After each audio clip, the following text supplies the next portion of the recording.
We're happy to be introducing one of the reoccurring segments we plan to feature as a part of ADC Live, the State Update, something that's very close to my heart as a state official. This feature will give real-time updates on what states are doing to support their installations, defense economy, and military families. By sharing these great ideas, we hope to seed innovation around the country. We're happy to be joined today by Michael Behm with Stateside Associates, who will be our guide for the topic. When it comes to understanding what states are doing, Michael is the man. His work over the past 25 years has brought him to most of the state capitals around the country and has yielded an extensive network of relationships with legislative leaders and other public officials. Welcome, Michael. Thank you very much. Appreciate you including me in your first episode. Thanks. State activity regarding neighborhood military installations and actions is really intended to protect the quality of life of military families and has been on the rise over the past 10 years or so. And as a result of increased awareness about how state public policy can affect military-community relations and the health and well-being of service members and veterans and families, but also growing land conflicts due to rapid urban sprawl, a drawdown of troops in the Middle East, federal budget cuts, and the never-ending threat of base or mission realignment. Michael, comments on those topics? Yeah, I mean, I think you hit it right on the head. The states that host the military bases have been facing unique and multiple pressures over the last couple decades. The land conflicts, this threat of not so much of BRAC, but certainly of mission realignment. And, you know, you've also mentioned the drawdown in the Middle East commitments. Thousands of service members and newly separated service members have returned to these communities. And that brings a mixed bag. It brings back great employees for employers, but it also brings back a number of challenges that some of these service members face who need employment. I think the department's been doing a much better job of raising awareness about how state actions and policies can affect military community relationships. And they're partnering with the states more frequently in local communities. But, you know, the department's also been increasing awareness about how protecting the base protects the state and local economy. These bases are anchors. And it's also important to note, and we can't forget this, that the quality of life of those military families really plays an outsized role in sustaining any military community. So we designed this segment to give viewers a sense of state policy actions and trends addressing military-community relations across the country. There's a very active policy area. Lots of bills are being considered and passed in state houses across the country. So to help all of us organize this information, Michael, you've divided state policy into a few different buckets. Can you share those real quick? Absolutely. We've created a list, or, you know, working with the Department of Defense, in fact. We're watching a number of issues very closely. We throw them into whether you consider base protection efforts, and that's mitigating development around the base, or features of development such as light pollution, or you know, the challenges that new home buyers face when they move next to a military air base or experience training noise. Base support, and by that, those investments in funding and infrastructure projects around the base that protect the mission and those jobs associated with the base. You know, compatible land use, those are the partnerships with DoD and some of the federal agencies to protect the critical neighboring training space and open space.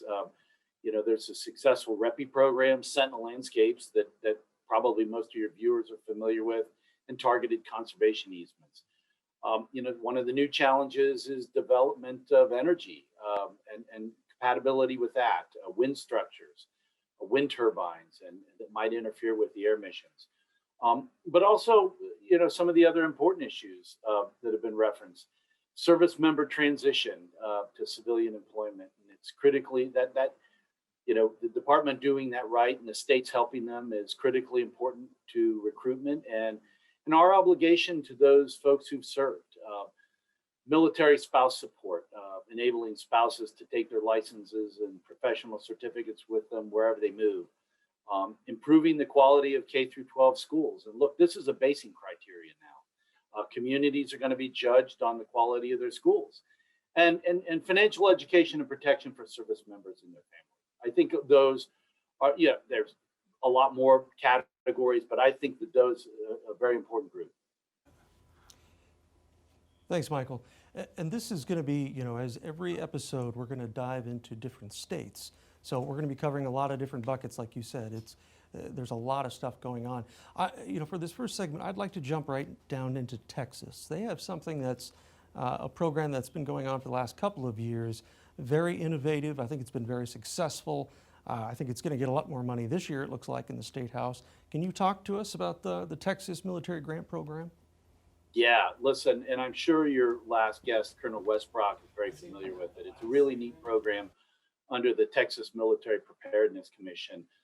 Just recently, the governor announced almost $17 million in state funds are going to be invested in infrastructure projects and a number of other initiatives.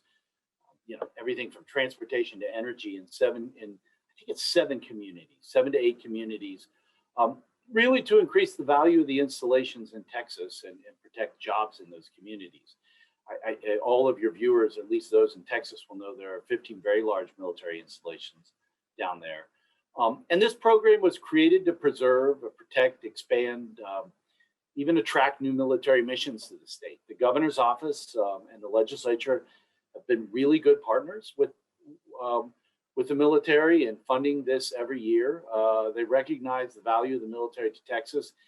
And as you just mentioned, I've heard that they're looking to significantly plus up the program for next year to almost $30 million.